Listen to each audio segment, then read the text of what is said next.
Alright, hello everybody, and welcome back to the final installment of the Dark Souls boss tier list videos. So we've come a long way. In case you guys haven't seen them, please check out the YouTube channel. I made a playlist for it. You can see my in-depth analysis of all the different bosses in their respective games. We did Dark Souls 1, 2, and 3. In those videos, you can see where I ranked all the other bosses in the games that are missing here. This is just all the best, all the god tier bosses from each game. We're pitting them up against each other for one final showdown to determine objectively and with zero error who the very perfect boss of the entire series is. And so usually I go in like chronological order throughout the games, but in this video, just to build up a little more suspense, we're going to be going from rankings. We're going to start with god tier and we're going to slowly work our way up to the final boss. So, we are going to start things off with the final boss of Dark Souls 2. So Aldia is going to be our first installment for god tier. He admittedly kinda only even made it into this video for like the lore purposes and also the dialogue he provides throughout the entire game.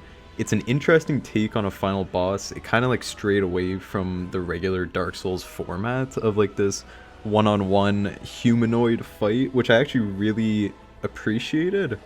And while the fight itself is good, it's not great, but it is good. And also, admittedly, the arena is nothing really special, especially when you compare it to like Gwen or the Soul of Cinders. However, because of his place in this story, I just felt like I had to at least give him like this honorary god tier. So he will definitely, easily be at the very bottom of all of these bosses. Next up, we have Looking Glass, and you're going to start to see a bit of a theme here. The Dark Souls 2 bosses are going to be a little lower on the totem pole, just because of the mechanics of the game. It's kind of floaty, it doesn't feel as great, so even the best of these fights can't really compete with Dark Souls 1, and is nowhere near like the levels of some of these Dark Souls 3 bosses. So that's just a little forewarning. So Looking Glass is the best gank fight in the entire series. I don't even think it's particularly close at all. This is what Half-Light in DS3 should have been. The introduction with the NPCs is really, really cool. I like that it's not just something where like you start the fight and there's automatically an NPC there. However, it's actually being summoned through the shield. It kind of gives that like almost like a throwback to like the paintings of Ariandel and all that. It kind of has like that similar technology almost, at least optically, that's what it looks like. The Looking Glass is more than just like a cool gimmick, because even by himself, he's definitely one of the most stylish bosses in this entire list, has some of the greatest boss armor. And while the moveset is like a bit generic, it's still one of the really strong points of Dark Souls 2. The arena is fantastic. It's such like a build-up leading up to him. I just think this is one of the very few fights that really kind of propels the game into even being in the same category as the other ones in the series. Alright, so next up we have our last god tier boss, and it is another Dark Souls 2 boss. And that is Smelter Demon. Now I'm going to admit to the fact that I'm kind of holding Smelter to like a low rating because of the fact that his area leading up to him is just so punishing and it's so ganky, and it's definitely one of the more frustrating and unenjoyable areas in the game, and it kind of highlights a lot of the problems with Dark Souls 2, where rather than quality difficult enemies that you face, it was more just like a swarm over and over again. But if we're going to try to distance that from Smelter, and the Iron Keep's just like nonsensical placement on the map, you know, and an elevator going into the sky, whatever. So looking at Smelter himself, he is a great reward to the Iron Keep. The arena is tight, but it's not congested, which adds to the intensity of the fight. The slow burning AoE kind of gives you the sense of like how dangerous he is. You know, none of these fights really like gives you that environmental hazard in the same way that Smelter does. Like it's his own body, it's his own design that's damaging you, which makes sense, right? If he's on fire, it should, you know, do some sort of impact to your character. I found his moveset to be really interactive. It took like a good amount of skill to fight him also, because you have to know to like delay your rolls and everything, which I find pretty cool. You know, it's a little more interactive. And also he does give one of my favorite all-time boss weapons in the series. Alright, we finally make it out of the god tier ranking with our very first Dark Souls 3 boss. and that is Pontiff Sullivan. Now, if you're really an astute observer, you'd go back into my Dark Souls 3 video and notice that he actually wasn't even ranked God tier, so he shouldn't have qualified for this video. Well, thanks to this comment that I'm going to throw up on screen now, that nudged his way into this video, so give credit to him. And also, I actually replayed Dark Souls 3 recently, and I realized I was being way too harsh on Pontiff. So while I initially appreciated the lore of him like usurping Irithyll and his connection with Vort and Dancer, I never gave the fight itself enough credit and simply brushed it off as like a parry or die fight. However, his intense aggression, relentless pursuit, and above average speed is kind of overwhelming, intense, and utterly satisfying once defeated. The design also takes on like a really interesting take of the humanoid look I mentioned before that Dark Souls sometimes gets a little too comfortable leaning on, and so he has this like just slightly altered aesthetic of what a human would be. You know, the height, the kind of decrepit skin, the clothes. It also has that religious theme that really kind of like adds to it for some reason. I don't know, I like Pontiff quite a bit. And I gotta admit, like, it also helps that Irithyll is, in my opinion, one of the greatest areas in Soulsborne history. But that's a topic for another video, a little down the line. So, Irithyll, he is our very first God King. Alright, next up, we have the final boss of Dark Souls 1, Gwen. The original parry or die fight. So putting aside like the obvious cheese of just hitting him with like critical hits over and over again, Gwen is actually a pretty fantastic fight if you allow yourself the disadvantage of not pressing L2. And just like knowing the stakes of the fight and the weight of who it is you are fighting adds to the experience in a way that like not many other bosses offer. And the area itself has such a primordial design, it really makes you feel as though you really are like at the very genesis of Lordran. Like he absolutely feels like the start of Dark Souls, if you know what I mean. And that works into like his history and his lore, and you know, him being the one who committed the first sin of extending the flame. It's all just like really like a lot that builds into it. And while the fight itself might not be like as grand in nature and like theatrics as maybe you would hope for, I found like the moveset and similar to Pontiff, like how relentless he is, really, really satisfying. So I think Gwen is actually going to go behind Pontiff. Initially I had him ahead, but I think I'm actually going to put him behind Pontiff.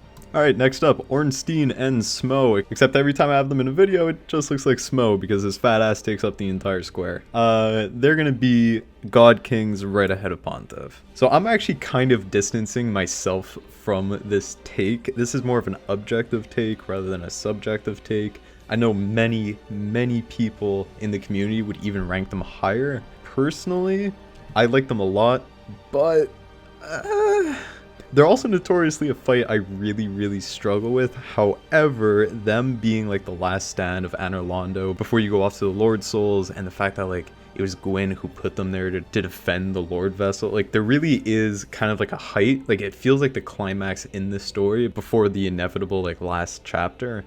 And so they feel really fitting for the location that they're in. The fight itself is, you know, it's high stakes, it's intense, and you are given the opportunity to like manipulate the AI, and so you can split them using like the columns. However, that's kind of janky and it doesn't always work to your favor, but I guess, you know, nothing in these games really ever works to your favor. You know, that's kind of the point. And so I'm not as attached to O and S as many people are, but I do still see them as like the poster children of the series. So I have to like give them the respect that they're kind of like owed, you know? So they'll be the top of God Kings for now. And that is until my boy Neato. I know I got so much hate in the Dark Souls 1 video about my love for Neato. I don't know what it is. I think it's just the theme and the aesthetic. I just find him so damn cool. I can't even tell you what it is exactly. Now, there's definitely some things that are like pretty toxic about fighting him, namely having to take like the fall damage, as I mentioned in the initial video. That kind of sucks. And sometimes the skeletons can be annoying, but similarly with O and S, you can kind of manipulate the AI so that you never fight the big skeletons in the back, and Neato kind of kills the small ones for you. And again, guys, if you want to see my full thoughts on all of these bosses, go into the channel, check out the respected videos, and you'll get a little bit more in depth. But in short, I just find that Neato is like the very embodiment of death itself. I found like you could have designed 1,000 other bosses that are supposed to have a similar theme, and not a single one of them would even come close to like what Neato accomplishes. And while he definitely kind of suffers from like Smelter's problem of having just like an atrocious area leading up to him, I think Neato just overcomes that. Alright, next up we have the Soul of Cinder. So you can kind of copy paste what I said for Gwen for Soul of Cinder. You know, the finality of it all, the primordial aesthetic leading up to him, and also like what I said in the Dark Souls 3 video, the fact that he uses all the different weapons, the fact that he actually mirrors the players who have either extended or killed the Age of Fire throughout the decades that Dark Souls has been out. It's really interesting, and the fact that it's so subtle by his choice of weapons and magic, the fact that he kind of takes characteristics of every single playstyle is, I don't know who came up with that idea over at FromSoft, but it's genius. I think the aesthetic could have been a little bit better, but then again, it also kind of plays into the fact that he looks like us. You know, he looks like a playable character in Dark Souls. And so, you know, obviously they scaled him up, made him a little more intense looking, but I feel like for what they were going for, he knocked it out of the park. Alright, our very last God King. This is a huge subjective take.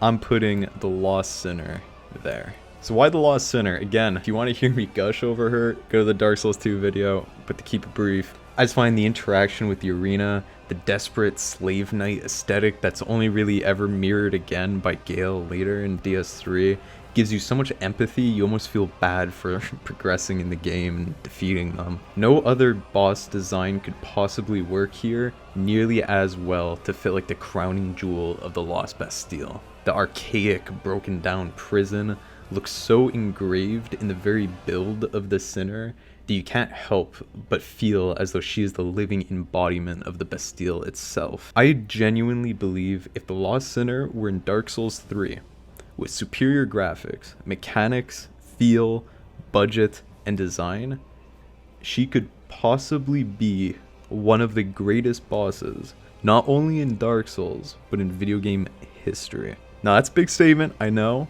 but I mean, man, I love the Sinner. It's one of the few bosses that really gets me to like open Dark Souls 2 back up again. Alright, we're getting into the final stretch here. It's getting down to the last final 5.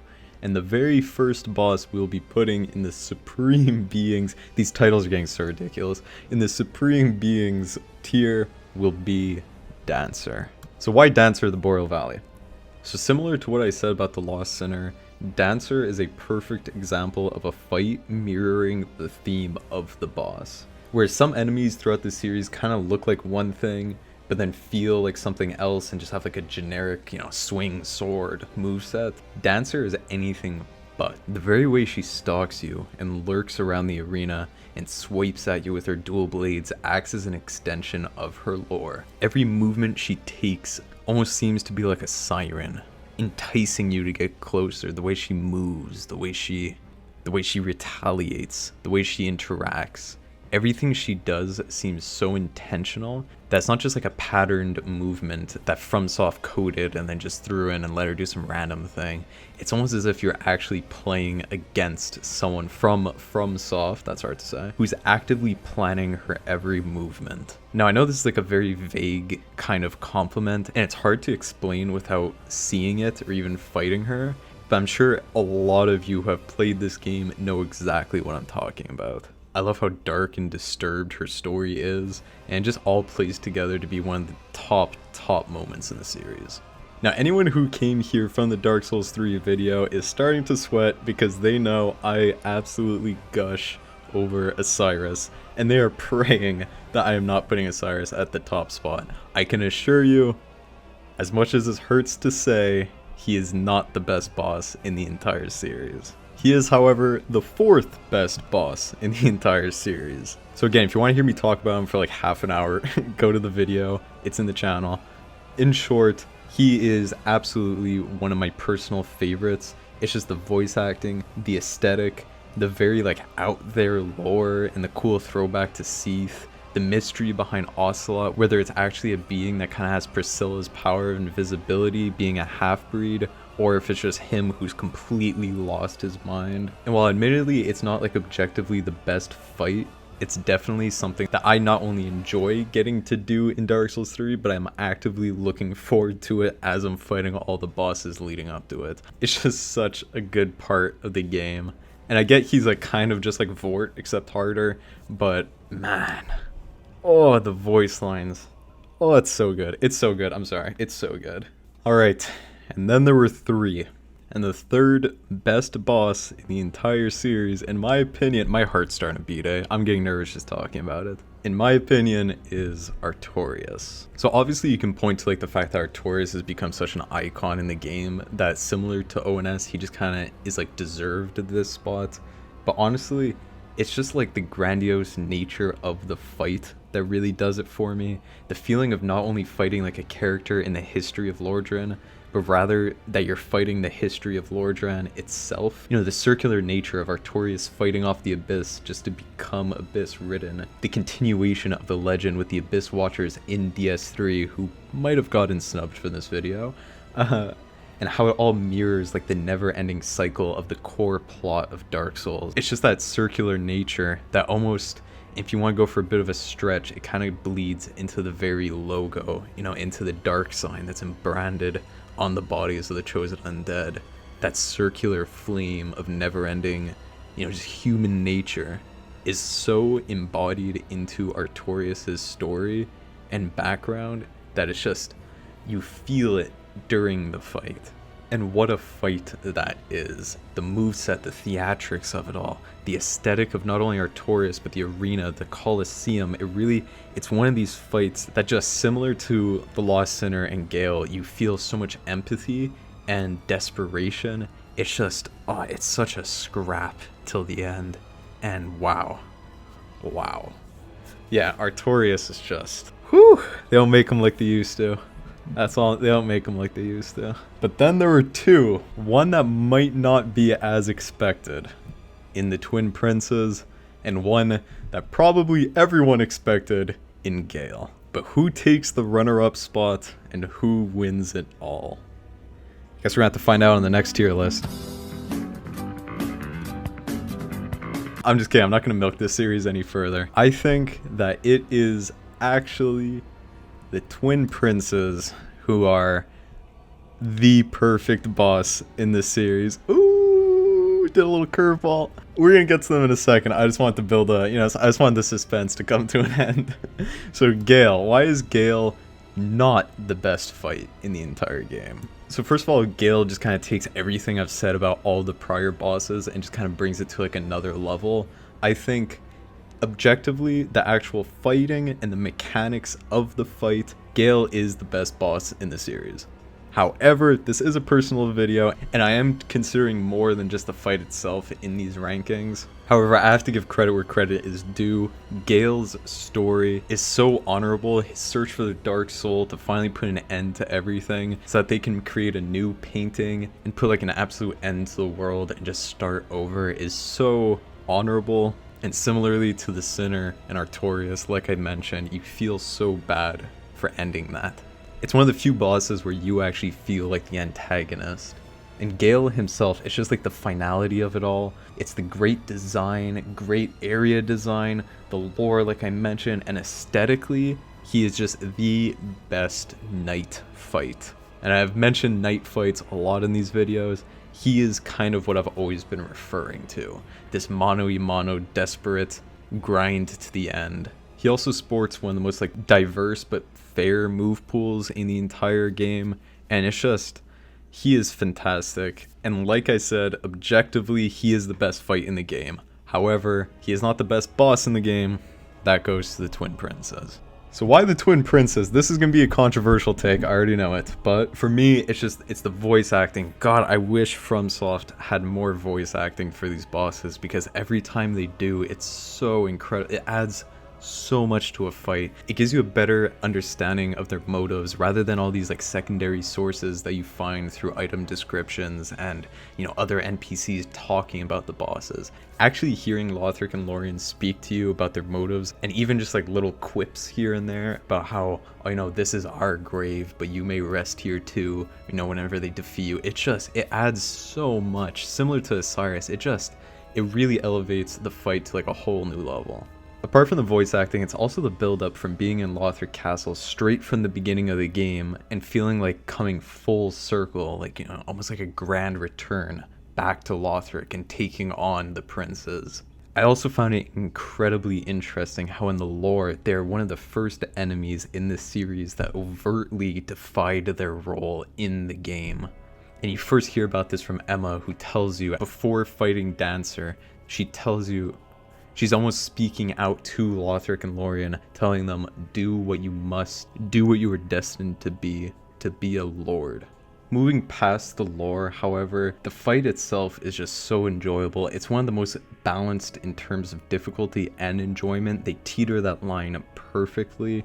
The music is fantastic. The mutual sympathy between the princes and yourself, and also the princes with one another, the way they interact with each other really shows like how connected their souls are, how their two broken halves make up one person.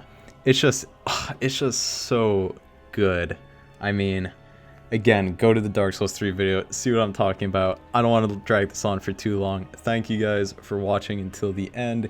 I know you're inevitably going to disagree with me, so leave the disagreements down below. I read every single comment. I respond to every single comment. If you like the video, like the video. And if you want to see more, please hit the subscribe video. This has been Pure Lemons. I'm looking forward to seeing you on the next one. Ciao.